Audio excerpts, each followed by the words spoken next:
اگر پارلیمان کے اندر موجود تحریک انصاف کے آزاد ارکان کسی بھی نام تلے عمران خان کے فلسفہ سیاست کے تحت بارود خانہ بنے رہتے ہیں تو جمہوری اقدار پر یقین رکھنے والی جماعتوں کو نظام کے تسلسل اور عوامی مسائل کے حل کے لیے بہرطور ایک دوسرے سے ہاتھ ملانا پڑے گا۔ تحریک انصاف کے آزاد، مسلم لیگ نون اور پیپلز پارٹی میں سے کوئی بھی اپنے زور بازو پر حکومت نہیں بنا سکتا۔ بیرسٹر گوہر اعلان کر چکے ہیں کہ وہ کسی سے اتحاد نہیں کریں گے۔ اگر مسلم لیگ نون اور پی پی پی بھی ہاتھ نہیں ملاتی تو ایوان اپنا قائد چننے میں ناکام رہے گا اور اسمبلی ٹوٹ جائے گی۔ پھر کیا ہوگا؟ بارود خانہ کے لیے نہ صحیح، روایتی جمہوری سیاسی جماعتوں کے لیے یہ سوال نہایت اہم ہے۔ ان خیالات کا اظہار مسلم لیگ نون کے سینیٹر اور سینئر سیاسی تجزیہ کار عرفان صدیقی نے اپنے ایک کالم میں کیا ہے۔ وہ لکھتے ہیں کہ خدا کا شکر ہے کہ الیکشن کی ایک بڑی جمہوری مشق مکمل ہو گئی۔ اب کے انتخابی ماحول خاصا کھلا اور آزادانہ تھا۔ نتائج میں ناروا تاخیر کا کوئی معقول جواز ابھی تک سامنے نہیں آیا۔ اس کا قابل قبول جواز الیکشن کمیشن پر واجب ہے۔ اہل فارس کا محاورہ نما قول ہے کہ سورج طلوع ہونے کی دلیل سورج خود ہی ہوتا ہے۔ انتخابی نتائج خود گواہی دے رہے ہیں کہ 2018 والا اسیب حرکت میں نہیں آیا۔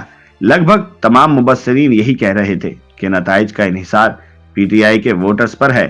اگر وہ بڑی تعداد میں گھروں سے نکل آئے تو نتائج حیران کن بھی ہو سکتے ہیں۔ یہ پیش بینی درست ثابت ہوئی۔ پی ٹی آئی ووٹرز جوش و جذبہ کے ساتھ متحرک ہوئے اور نتائج نے تمام مبصرین کو چونکا دیا۔ کیا یہ عمران خان سے ہمدردی کی لہر تھی یا کچھ اور؟ بلا شبہ عمران خان سزا یافتہ قیدی کے طور پر جیل میں ہیں اور نااہل بھی۔ وہ نہ انتخابی مہم چلا سکے نہ انتخابات میں حصہ لے سکے۔ 2018 میں نواز شریف بھی سزا یافتہ قیدی کے طور پر جیل میں تھے اور نااہل بھی۔ وہ بھی نہ انتخابی مہم چلا سکے نہ انتخابات میں حصہ لے سکے۔ یہی حال مریم نواز کا تھا۔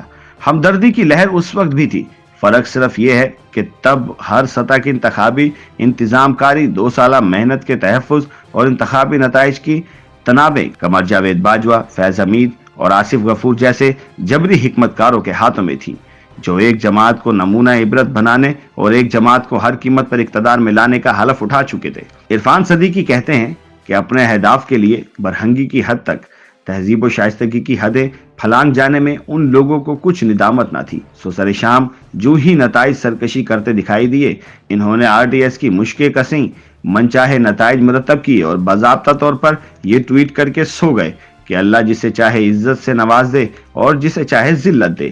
اگر آج 6 برس قبل کے جبری سپوتوں کی جگہ عاصم منیر، ندیم انجم اور فیصل نصیر نہ بیٹھے ہوتے یا ان کا طرز عمل بھی 2018 کے کرداروں کی طرح حیا باختہ ہوتا تو پی ٹی آئی کے حمایت یافتہ آزادوں کے ٹھٹ نہ لگے ہوتے۔ اور یہ وہی عاصم منیر ہے جس کا راستہ روکنے کے لیے عمران خان نے ایڑی چوٹی کا زور لگایا۔ تقرری سے 2 دن قبل راولپنڈی پر یہ الغار کی بات نہ بنی تو اس کا تختہ الٹنے کے لیے 9 مئی کو ایک بڑا حملہ کر کے فوج کو بغاوت پر اکسانے کی سازش کی۔ اگر آج عمران خان کی مخالف پارٹیوں کو کوئی باجوہ، کوئی فیض حمید، کوئی آصف غفور میسر آ جاتا تو منظرنامہ کیا ہوتا؟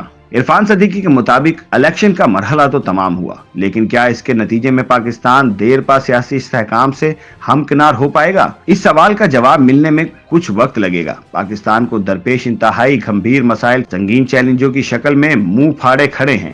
سب سے بڑا بحران زبوحال معیشت کو سنبھالا دینا ہے، جس سے عام آدمی کے لاتعداد مسائل جڑے ہیں۔ ان مسائل کا حل سیاسی استحکام، پالیسیوں کا تسلسل اور کامل یکسوئی مانگتا ہے۔ اس کے لیے شرط اول یہ ہے کہ پارلیمنٹ میں راہ پانے والی جماعتیں اپنے اپنے سیاسی مفادات سے تھوڑا اوپر اٹھیں اور اجتماعی قومی مسائل کے حل کے لیے مشترکہ حکمت عملی اپنائیں۔ اس وقت تک پاکستان مسلم لیگ نون قومی اسمبلی میں سب سے بڑی جماعت ہے۔ جمعہ کی شام جماعت کے قائد نواز شریف نے سیاسی بلوغت اور قومی مسائل کے شعور پر مبنی نہایت مثبت پیغام دیا کہ آئیں ہم سب مل جل کر قوم کی کشتی کو بھنور سے نکالیں۔ اگلے چند دنوں میں اندازہ ہو جائے گا کہ یہ پیغام کس حد تک پذیرائی پاتا ہے۔ سیاسی استحکام کے لیے پی ٹی آئی حمایت یافتہ آزادوں کا کردار خصوصی اہمیت رکھتا ہے۔ کیا وہ ایک منظم دھڑے کے طور پر موجود رہتے ہیں؟ کیا وہ اپنے آپ کو کسی یک رکنی یا 2 رکنی جماعت میں ضم کر دیں گے؟ کیا وہ خزاں رسیدہ پتوں کی طرح ہواؤں کا رزق ہو جائیں گے؟ سب سے بڑا سوال یہ کہ کیا یہ گروہ ایک بدلی ہوئی مثبت اور تصادم گریز حکمت عملی اپنائے گا یا اسی آتش فشانی دہانے سے پھوٹتا لاوا بنا رہے گا جو کئی برسوں سے جمہوریت کی ہریالی کو چاٹ رہا ہے؟ آخر میں عرفان صدیقی کہتے ہیں کہ مسئلہ یہ ہے کہ عمران خان کی لغت میں حکمت، مصلحت، مفاہمت، مکالمے اور جمہوری لچک جیسے الفاظ ہیں ہی نہیں۔ اس کو وہ اپنے بیانیے کی طاقت سمجھتے ہیں، اور یہی بیانیہ نہ صرف ملک بلکہ خود عمران خان کے لیے بھی لاتعداد مسائل پیدا کر رہا ہے۔ انتخابی کامیابی کو بھی انہوں نے غلامی نامنظور کے طور پر منانے کا اعلان کیا ہے۔ گویا پارلیمان بھی غلامی سے نجات کا ایک مورچہ ہوگی، اور یا اپنا گریباں چاک یا دامن یزداں چاک کا جہادی مارکا جاری رہے گا۔ YouTube پر گوگلی نیوز دیکھنے کے لیے youtube.com کی سرچ بار میں googly news T V type کریں۔ گوگلی نیوز کے پیج پر سرخ رنگ کے سبسکرپشن والے بٹن پر کلک کرنا نہ بھولیے۔ YouTube پیج پر اپلوڈ ہونے والی ویڈیوز سے باخبر رہنے کے لیے بیل آئیکن پر کلک کیجیے۔ آپ کو ہر نئی ویڈیو کے بارے میں نوٹیفیکیشن موصول ہو جائے گا۔